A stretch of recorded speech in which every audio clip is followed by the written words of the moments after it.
Hello, chefs. Good evening. We're back again. I'm Isaiah, the young Jedi chef, here with the Dragon Warrior chef, German Lamb, and the Phoenix Warrior chef, Noreen.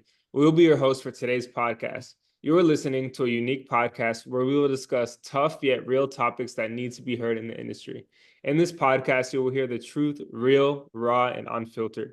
Today, we have the honor of having my general manager at the Mayfair Supper Club, Andy, with us to talk about management styles and the best way to lead your team to success. I'm excited to get started and jump right in. So without further ado, I'll let the star of our show, our guest, Andy, introduce himself. Andy. Hey, thank you for that, Isaiah. Appreciate it. Just to introduce myself and a little bit about me, I am currently the general manager of the Mayfair Supper Club at the Bellagio Resort Hotel here in Las Vegas. Currently in this position now for about a year and a half. I've been in this business, with around going on about 30 years of hotel, restaurant, and bar experience, along with education. My background, Isaiah, you and I share the same alma mater with the Culinary Institute of America, the Hyde Park campus. There, I received my associates in culinary arts and the bachelor's in culinary arts management. After that, went to Purdue University and was able to get a master's in hospitality and tourism management while simultaneously teaching. And I leveraged my undergraduate degree to get the graduate degree as well. So I was a teaching assistant that took care of the tuition, basically, got a monthly stipend, and then paid my way through school. And then since then, I became a front of the house manager. I've held positions in Philadelphia, Las Vegas, and Miami. And then so I've been in Las Vegas now going on almost 20 years now. Thank you so much, Andy. I gotta say, pretty impressive resume. Really, really great to have you. Thank you.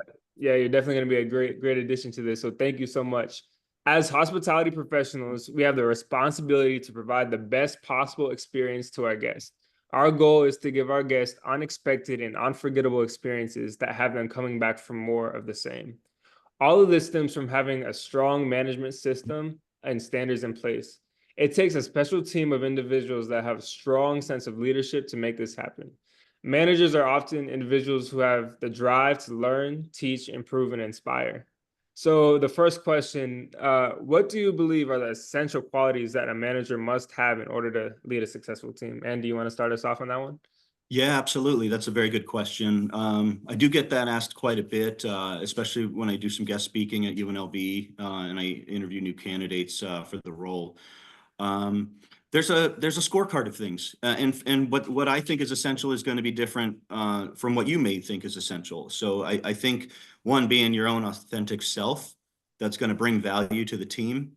I also think that having a great deal of empathy for those around you. For me, a big thing and a big part of my style is being a servant leader. And a lot of people don't know how to be a servant leader, which is kind of strange to me because we work in hospitality and we are here to serve others. For me, I enjoy, one of my toxic traits is people pleasing, which is probably why I fell into this business 30 years ago anyway. But being able to serve others, I think is paramount. I just love it. And it cultivates an environment of success and also an environment of well-being for everybody around you. Yeah, I couldn't agree more. Serving others is, like you said, the reason why we're in this industry. And as a manager, it's super important to have that quality and not only be able to serve the guests, but to serve your employees and everything like that is super important. So thank you so much for that, Andy. Chef Lamb or Noreen, you wanna add to that? Yeah, I think essential qualities for a manager, I think for any industry, patience and communication. I think I have had managers or been managing a team before where that has come really in handy.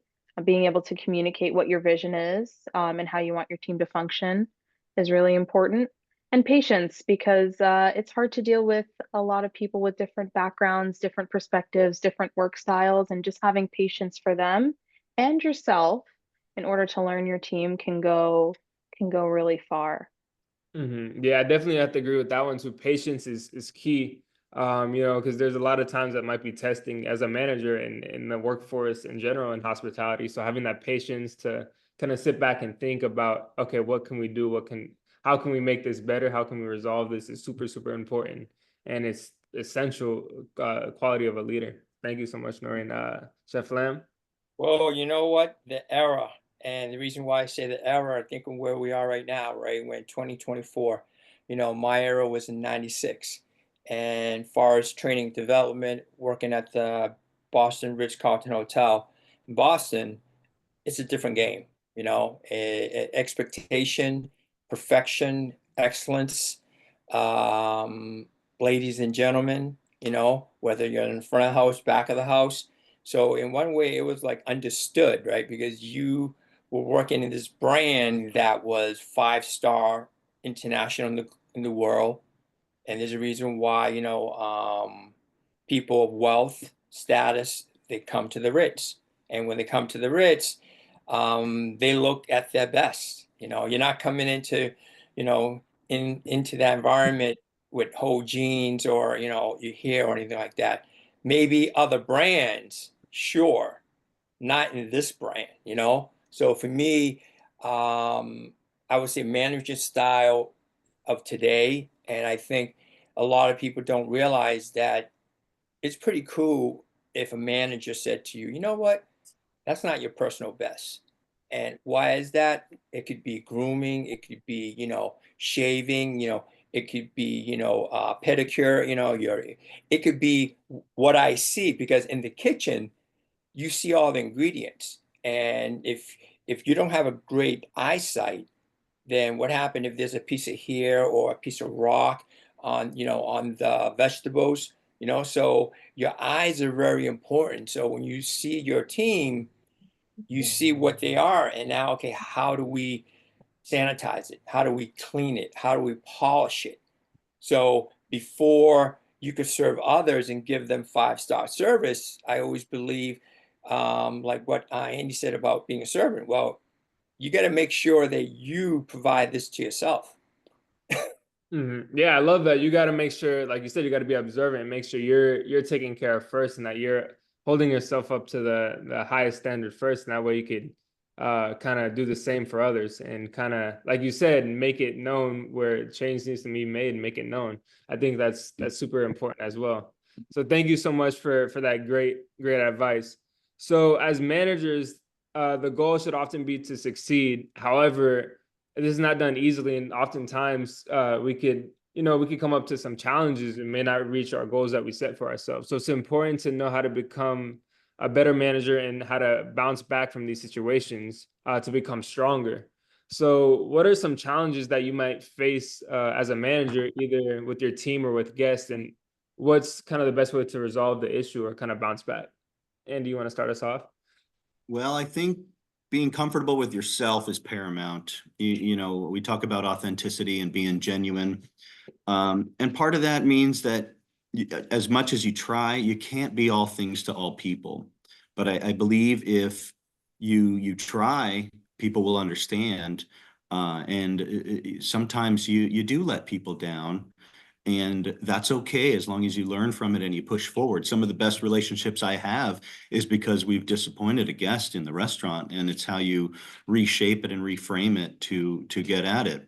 I've had now relationships going on 10, 15, 20 years because it didn't start off so well. So I think if you can turn a bad into a positive, that's an art. It's something that I'm constantly trying to get better at. But just be okay with not, being able to always hit 100%, but you got to try for that 100%. And if people see you trying for that, a lot of those problems tend to go away. Yeah, and I love what you said on it's about sometimes how you recover the situation, and it's Yeah. not, you can't be everything to everybody all the time. It's about doing your best at the moment. Yeah. And I tell my staff and my managers, doing nothing is not an option. Mediocre and below average restaurants and below average managers do nothing. Do something to be a part of the solution and add value. Exactly. Yeah. Even if it might be the wrong decision at the time, you at the end of the day, you learn from it and you Absolutely. become stronger from that. And oftentimes guests, if it's with the guest, you develop a better relationship if you can recover it better, and then if it's with an employee or a team member, you develop that stronger relationship at work when you could work problems out and kind of figure it out that way. So Yeah. that, yeah, And maybe one day you can look back and laugh on it with them. exactly. That Yeah. that happens Exactly. too. We've Yeah. all been in that situation. Yeah, that's what it's about. Just going back, having fun with it, and really just taking those small problems and not turning them into bigger problems is super, super important. Yeah. Chef Lam, you want to kind of add to that, or Noreen? I love the turning the negative into a positive, and not just with the situation, but also with relationships. Because I think I haven't thought about that before, that sometimes when you face a difficult situation with a team and you work, that gives you an opportunity to work on cultivating a stronger bond or relationship with your team member. And I really like that, Andy. That was a really good framework, because I think sometimes we get caught in the negative flow when maybe you don't quite get along very well with someone on a team, or maybe you don't like how they handled a situation, and it can easily become a big situation, like Isaiah said, turning something small and igniting it, adding fire to the flames kind of deal. And kind of turning that on its head and finding the positivity and bringing that out. It is an art, and it takes a lot of practice. And I really appreciated that kind of perspective.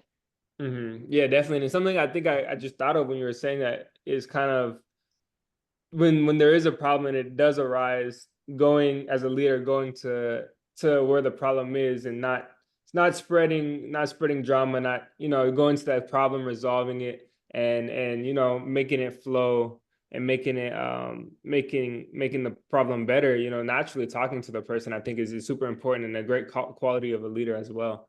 And I love what you said there, Noreen. Chef Lamb. Well, I'm gonna come from a different viewpoint, and the back of the house. I have four things, and these are the mise en place. These are the core.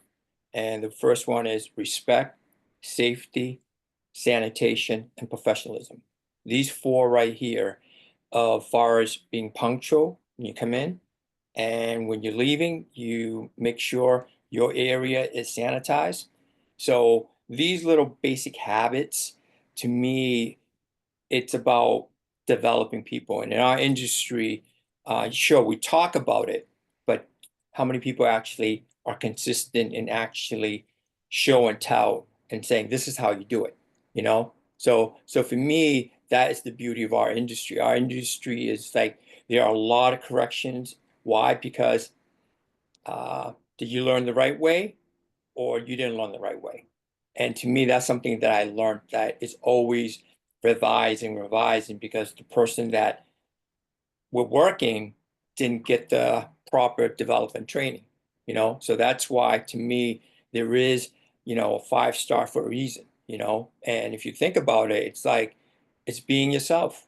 It's making sure that if you were here, your family member were here, and you saw this, would you want to share that environment culture? If it is, then like, great. If it isn't, then like what Andy said, rectify and correct it and move on. Yeah, I love what you said, Chef Lynn, about being yourself, being authentic, and being personable.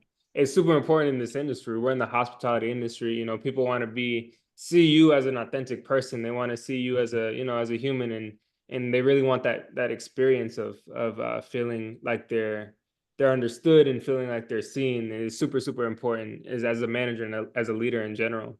So thank you so much for that. So now my favorite part of the podcast, storytelling time. So what is it that inspired you or motivated you to become a manager, and what are your goals for the future of your management career? Kind of what got you into this industry? Why do you love it so much? And do you want to start us off with that? For me, my career started out actually washing dishes. I was in the back of the house. It was better than baling hay in the countryside of Pennsylvania. So, I ate well, I drank well, Um, So, you know, I just enjoyed the hard work and the satisfaction and gratification I had at the end of my day at a very young age. Um, you know, I was taught by a very old school chef who was also a CIA graduate. But you know, looking back, probably more abusive than he should have been, and you know, yeller and screamer and all of that. That was just kind of the generation. You know, this was in the '90s, and it was a much different time.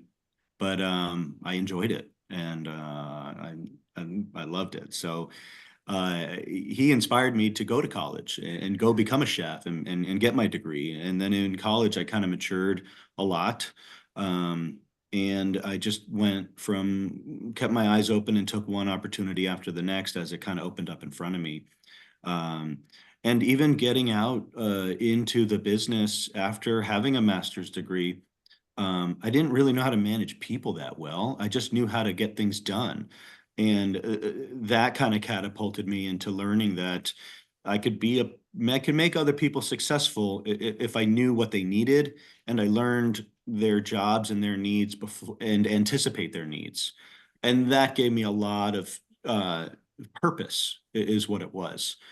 So that just kept me going and kept me in the business and kept me look forward to coming to work every day because I really enjoyed the completion and you know essentially not only making the guests happy but cultivating a team and making them happy as well. Yeah, I think that's one of the most rewarding parts is building somebody up and making them Yeah. successful. I feel like even as a student at CIA, my classmates, you know, helping them, building them up, and even having some of them come back to me and say, "Oh, you know, you inspired me. You did this." I think it's Yeah. like it makes me feel good, you know. Yeah, it's like giving you oxygen. You know, it gives Exactly. you it renews your life, it recharges your battery. Exactly. Yeah, because it's one thing for you to succeed, but when you could help others succeed and you watch them grow, it's kind of like wow, this is, you know, it makes you feel so much better, you know. I think that's what this industry is all about, you know. So thank you so much, Andy. Noreen or Chef Lam? Yeah, I mean, I mentioned it before. I had a background in healthcare. That's what I was doing for quite some time before I pivoted into the food industry and have always been interested in food, but something about hospitality. And I think what you said, what you said, Andy, really brought that out. I am also a people pleaser, Mhm. but you're able to use it as a tool and a strength in the hospitality industry. And that has inspired me to grow even more in my hospitality career and explore different avenues. And having that courage and that confidence that I see managers have when they lead a team is something I aspire to continue to build on. And that's really what's driving me to acquire the skill set that I feel is very important as a cook or a chef, but also using all of those skills into building a team and inspiring them, like Isaiah said. And that fills their well, but it also fills your well. And that's very powerful, like dynamic that flows back and forth. And I'm really interested in just finding out what that's about. And hopefully at some point I'll have a management career and be able to speak a little bit more on that. But very excited to see how that goes. And that's what really drives me. Do you want to move to Vegas? I'm open to moving anywhere, wherever life takes. What I've learned is wherever life takes you, wherever the wind blows, go for it. Mhm. Yeah, Andy said he has a job waiting. Yeah, yeah, Oh yeah. yeah. A lot of, You've But been in Vegas, you we, said, for a long time, right? we need good managers. Okay. We'll have to talk about that. yeah, Vegas is the perfect place for it. It's so much opportunity here. It's amazing, and I love what you said on confidence, having that confidence, because I think like as it's essential as a manager, you know, even if you might not all the time know what you're doing, having the confidence and having the ability to be comfortable in your decision is super important because people will respect you for that. And it's if a manager isn't confident, then it's not going to be successful. Nothing, you know, a manager has to be confident in what they do regardless. So I love that point on what you said, Noreen. Thank you so much. Chef Lamb. Oh, I love this question right here, Isaiah. And uh, Andy, think about you're in Vegas, right? And think about it's the world, right? International. 24/7. You meet people from all race, all gender, all culture. And for me, I would say, the food part is the easiest part. And the reason why I say that, at this stage of my journey, I go, you know what? Mastering the art of philosophy and principle in the hospitality, we're missing that. And because right now, think about it, we're in a different era, and you can look at it, like what happened in the world, in 20. So right now, it's not the same playbook. And I love sports, I love sports, just like football. I mean, do you imagine watching a game without your team having one penalty in 4 quarters? That's Mhm, unheard of. mhm, But lack of discipline, lack of structure, not communicating to each individual and saying, each time you make a penalty or mistake, guess what happens? So we go back, we keep going back. And you have to communicate to each individual how they could become their personal best, and personal best meaning it's your pride, it's your reputation. So for me, it's more like, sure, can you outdevelop me developing this team in a short period, quick in time, right? I love that because people's like, how are you going to do that? You look at them and say, hey, dude, I love you. And in 30 minutes, you guys are going to be icons. That's simple, right? Because how many people actually would say this to a stranger and say, yes, you could be an icon, you could be a CEO, you could be a president. And can I show you? Absolutely. Because it's the planting the seed, but now you got to nourish it the right way. If you don't get to where you want to go.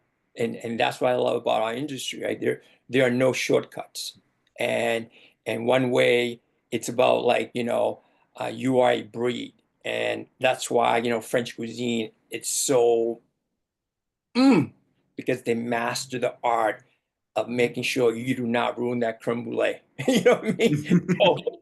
So, but to me, that's my 2 cents of, I enjoy people and I look at myself, I'm like, hey, I didn't know anything about food and I had great mentors, but now I go, you know what? I have my own philosophy and principle of how you could become even better in a short period of time. So right now in our industry, you're fighting against time.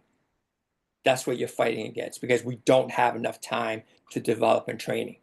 So when you open and use a word, it better be impact. It better be powerful where that person go, I got it, Andy. Let's go.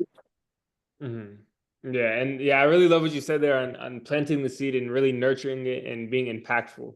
And that's kind of like the relationship we have, Chef Lem, is where planting that seed and not only just planting it, but nurturing it and making sure, okay, make sure you do this, make sure you're on top of this with this. It's super important, and I think nurturing is one of the most important parts because after planting the seed, sometimes people might fall off, but when you nurture it and when you set expectations and when you say, okay, we need to do this and make sure this happens, it encourages and motivates for the better. So I really love what you said, and being impactful, making everything you say, everything you do have an impact and really make it beneficial towards everything. I think that's super important.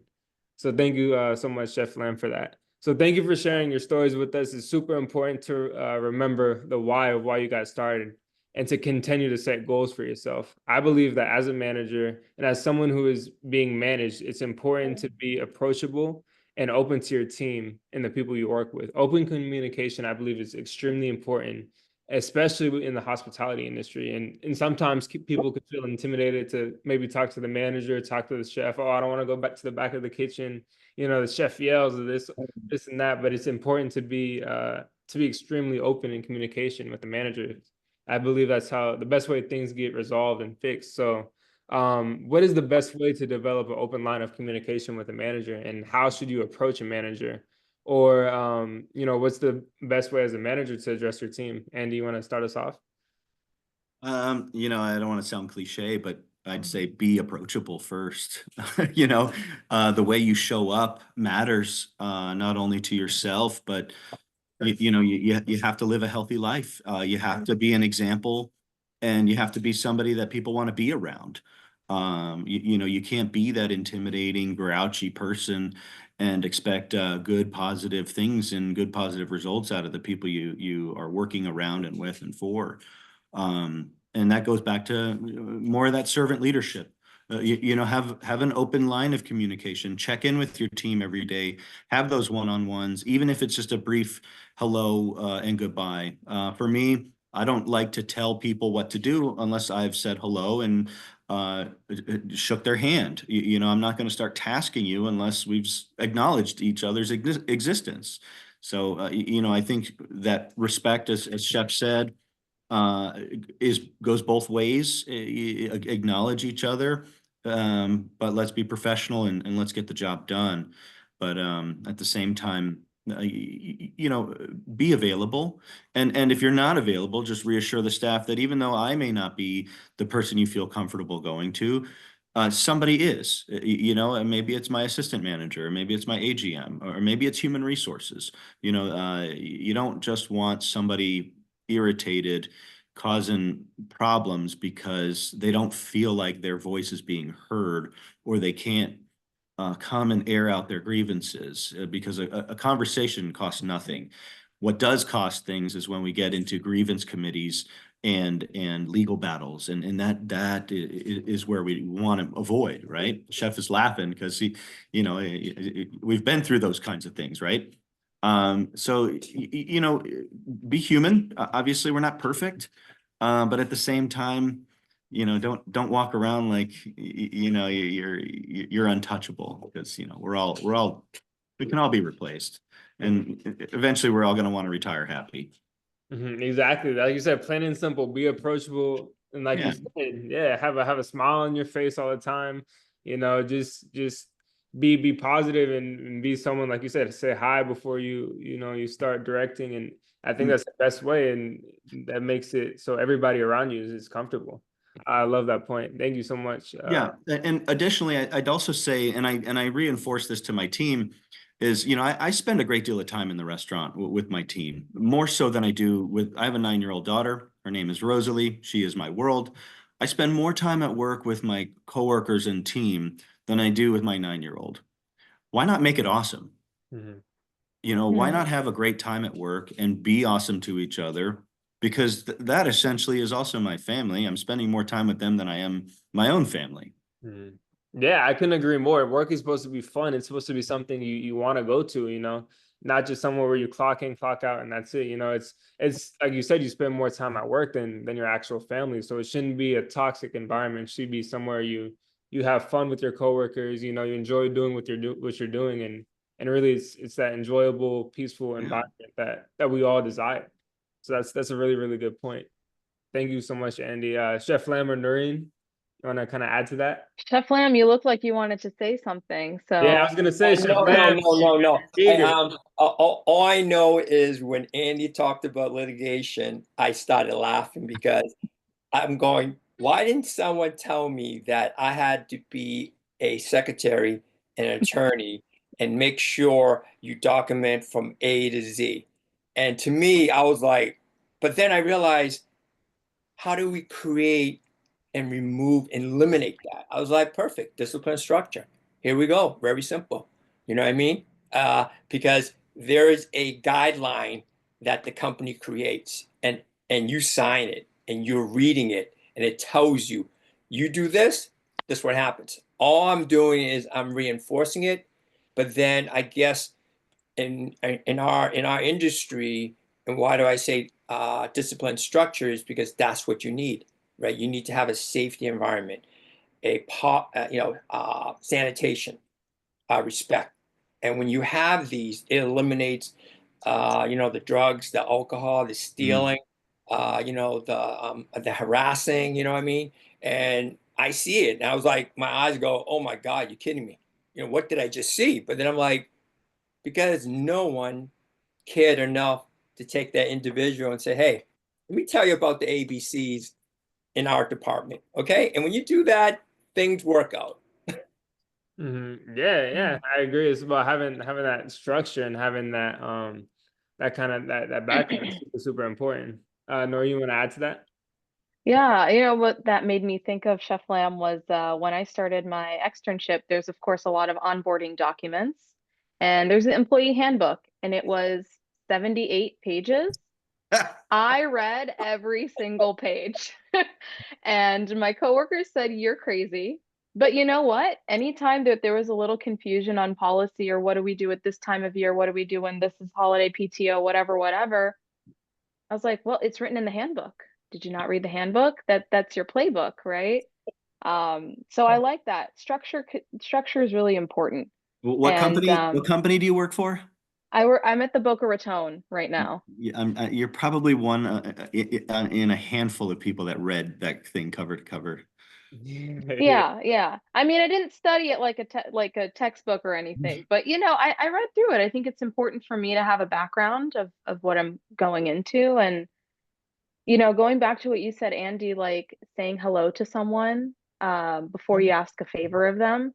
I have a rule that's my rule when I walk in anywhere. I say hello to everyone and I say thank you to everyone at the end of the night. Yeah. Even our sanitation and dish team, I thank each individual person every night. And I've had cooks stop me and they're like, "Do you do this every day?" I was like, every day, because every person is an important part of the team and we work sometimes very thankless jobs. So cultivating that positivity creates an open environment where, you know, someone who may not know me very well, she said hi to me every day. Maybe I can go and ask her for a favor. Yep. So that's a rule I have for myself, and I appreciate it when I see for other people as well, especially managers. Definitely makes you more approachable.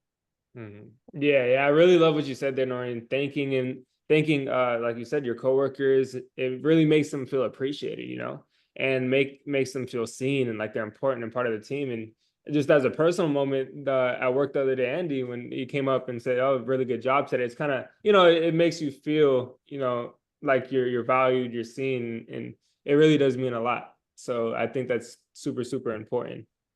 So we have about 5 minutes left. So to kind of finish it up a little bit, what are some things that if people are seeking to become managers, what's the kind of the first steps? What should they do? What steps should they take? And you know, should they kind of look towards? Andy, you want to start us off on that one? I've always been a fan, and I love having mentors. I mean, you have to have a few good, solid rocks in your life to look up to and look around.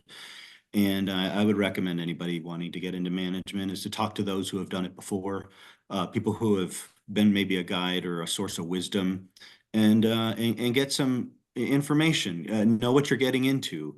And I was very surprised when I did some guest speaking at UNLV with some of the freshmen and sophomore classes, how many of them didn't have any restaurant or hotel experience.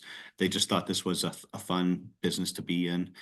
And so my retort to that is, if you enjoy working when other people don't, you got to really understand that, So I think, maybe just sit down and have a cup of coffee with people who've done it before and maybe somebody you aspire to be and really see the work and effort and energy that goes into it, just so that you know what you're getting into and you're not blindsided. Ask a lot of questions, seek information, seek wisdom.